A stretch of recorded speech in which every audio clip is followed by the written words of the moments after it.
What's going on, y'all? Welcome back to Harry the Horse Barbecue, and today we are making what some people consider to be the queen of all of the steaks. That is right, we're talking picanha. Is this really the queen of steaks? Can it dethrone a ribeye? Well, we're about to find out. Let's get it. Harry the Horse Barbecue. Now, picanha is a cut of meat that I have never had before, and I've been super interested in trying it. Commonly served in Brazilian steakhouses, picanha is often known as the queen of all steaks, just a smidge below the ribeye steak, which many consider to be the king of all steaks. Let me take you back to last night where I prepped this picanha for today where we're gonna grill it off. Let's take you back. In order for us to make this queen of all steaks, we need to go shopping for a picanha. Let's take a stroll and see what we can find. What do you know? This looks like a pretty good picanha. Now, picanhas are a pretty rare cut to find in a local grocery store. So I got this one from Porter Road, weighing in at a little over 3 pounds. This isn't just any regular picanha, this is a dry aged picanha. So we should be getting flavors that are extra beefy, extra tangy, and full of flavor. Now the picanha is also referred to as a sirloin cap. It is usually a really lean cut of meat. I think the best way to prepare what most people consider to be the queen of steaks would just be to simply cut these into steaks, dry brine them overnight, and grill them off. A picanha roast like this can be super versatile. You can cook it as a whole roast. It can be cut into steaks. You can even cook this like a brisket. But I want to keep this super simple, super traditional, and just cut some nice thick picanha steaks. Let's get it. Blowow! Here you can see our picanha roast. Fat looking a little interesting. Now, one really critical thing about a picanha is the direction in which the grains run. You could see that the grains of this meat are running this way, and that is the direction in which we want to cut the steaks. We're simply enough just going to cut them into steaks. You want to go pretty thick here, about 1.5 to 2 inches. Now, I know it might not be good practice, but that's a really thick fat cap right here. I'm going to trim that down just a wee bit. That's looking better.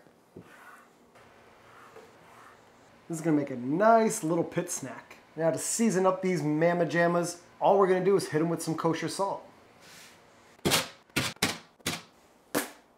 Whoa, just a nice little kosher salt bath for these bad mamma jammas.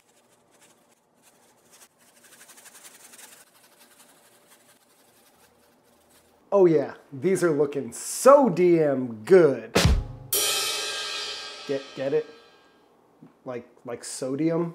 Oh, okay. These picanha steaks are all seasoned up with our kosher salt and ready for an overnight rest. Yes, queen!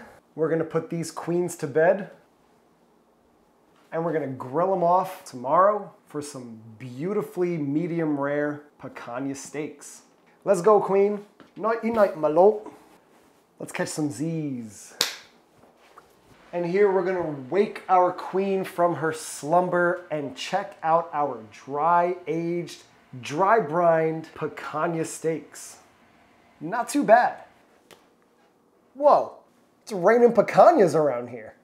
These steaks have firmed up, looking nice and dark red, and they are ready to get grilled off. By dry brining these picanha steaks, we're gonna get a nice crust on the outside of these mamma jammas. Mamma jammas. And just look at the marbling on that. Good Lord, that's looking nice. Now the traditional way of serving up picanha is just with salt. And since these have been salted already, I'm going to leave all of these steaks except for one. I'm curious about how a little black pepper is gonna do on the outside of these steaks. So I'm gonna sacrifice one and use some pepper. Throw down some 16 mesh black pepper. Not looking too bad. For these bigger steaks, I think I'm going to reverse sear them. Just let them ride until they reach about an internal of 110 degrees and then sear them off on the hot flames over our coals. I think these smaller ones, since they're small enough, we're just gonna sear them hot and fast and see how they do. With these picanhas ready to go, because we did all the work last night, It's time to say, let's go fire up the PK.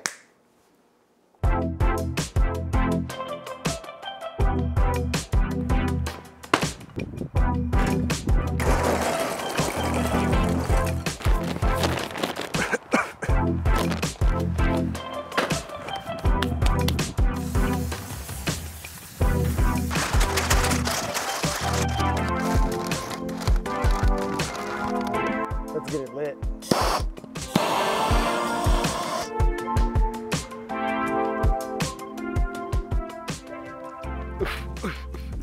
Our lump charcoal's hot, let's get it in. Let's close her down and spray down our chud chimney. Boom, shakalaka. Now I got the PK set up for indirect cooking, which means I got the bottom vent wide open and this top vent wide open. That way the air rushes through the bottom, goes over our steaks and then out the top. It's gonna be perfect for this reverse sear method. Our cooker's all hot and ready to go. Let's go grab our picanhas. Here we go.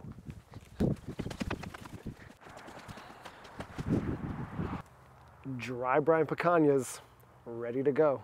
Let's get them on for this reverse sear. I've just got some oak and cherrywood chips I'm gonna throw on the fire just for a little extra smoke flavor. Close it down. Boom. These picanhas are reaching about 105 to 110 degrees internal. I'm gonna sear them off. I'll tell you what, the smells that are coming off of this are killer. That flame is high. Oh man.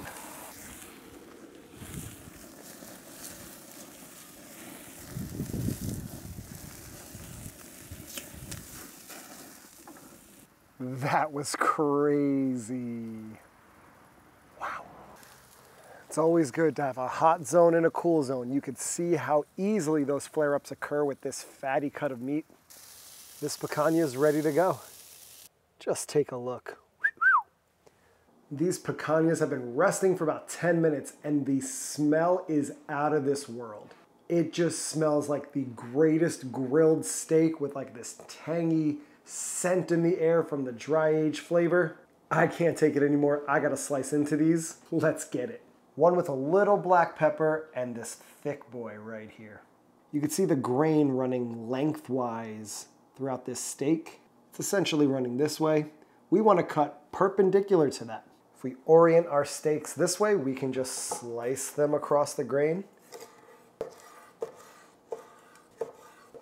A little gray banding on there, but man.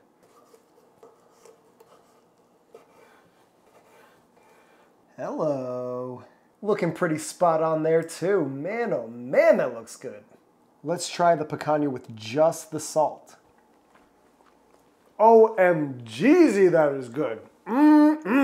That's a pretty big fat cap, but I tell you that this fat cap is unlike any other fat cap that I've ever experienced.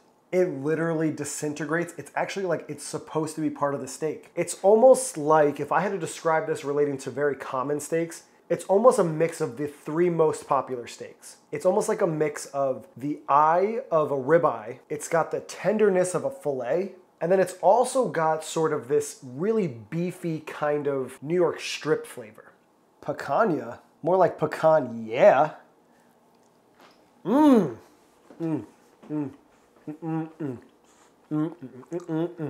Is it worth putting some black pepper on the outside? Breaking traditions over here.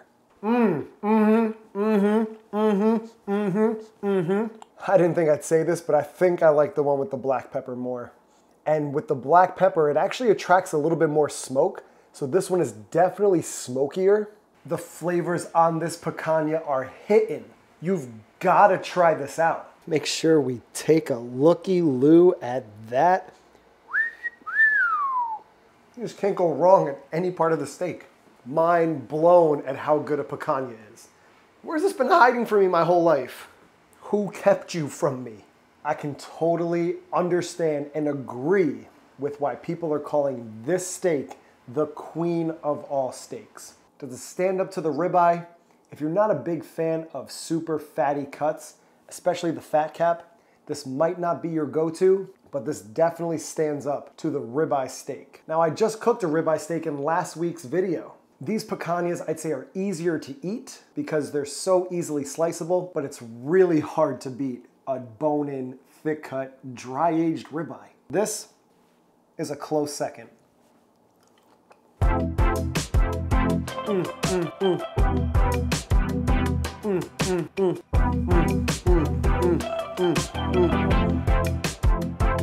Pecan, yeah.